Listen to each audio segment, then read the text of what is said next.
How many experiences have you gone through in the 30 years that you've been alive? A lot. A lot. You've been through pain, Absolutely. heartache, Yep.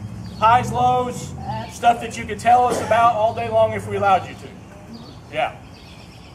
Let me let you in on a little bit of something to let you know that Jesus can relate to you. Do you know how old Jesus was when he said those two commandments? 31 to 32 years old. 31 to 32. He spent 3 decades on this earth going through the same stuff that we go through so that he could relate to me. Do you think that he went through heartache? Do you think that he was tempted? Do you think he was frustrated? Do you think he felt alone? Do you think he felt betrayed or abused? Okay. So if he felt those things, yes, he can relate. How many of us are in a relationship right now? Everybody raise your hand, because you got kids, you got grandmas, you got moms, you got dads, you got boyfriends, you got husbands, whatever else you got dogs. Okay?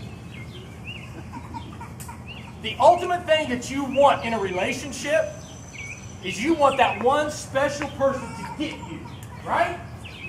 Over anybody else. Carrie knows me better than I know me, and it drives me nuts. It drives me nuts. Because she'll say, I know you better, but she's right. And that's why that was one of the reasons I married her. The lists are long. A lot. But she relates to me because she gets me. Jesus Christ gets you.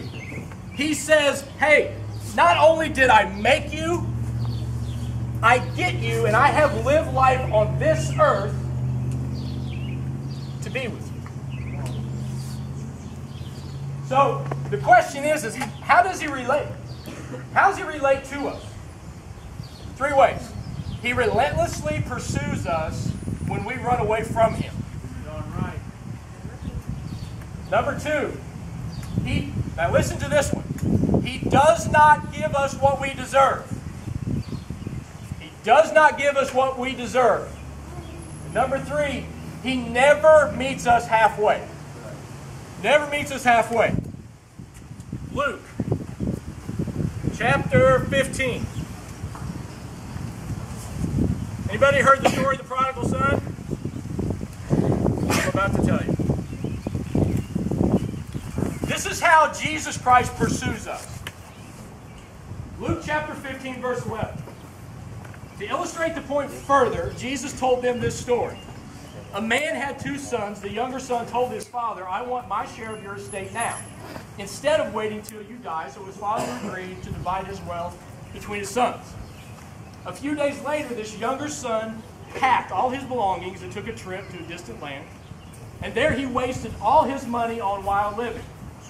At the time his money ran out, a great famine swept over the land, and he began to starve. He persuaded a local farmer to hire him to feed the pigs. The boy became so hungry that even the pods he was feeding the pigs looked good to him, but no one gave him anything. When he finally came to his senses, he said to himself, at home even the hired men have enough food to spare. But here I am dying of hunger. I will go home to my father and say, Father, I have sinned against both you and heaven, and I am no longer worthy of being called your son. Please take me on as a hired hand. Okay. Jesus met the young man once he decided to get up out of the mud and the muck of his own life. Met him where? Right in the muck and the mud of his own life. He didn't say, hey, I'll meet you at the corner of 5 and 54, and I'll be the guy sitting up on the stage, and whenever you're ready, you come to me. Then we'll talk. The young man got up out of his own disgust and cried out to Jesus and said, I want to make a change in my life right now. Where was Jesus at?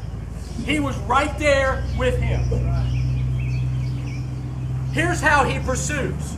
The young man decided to go home.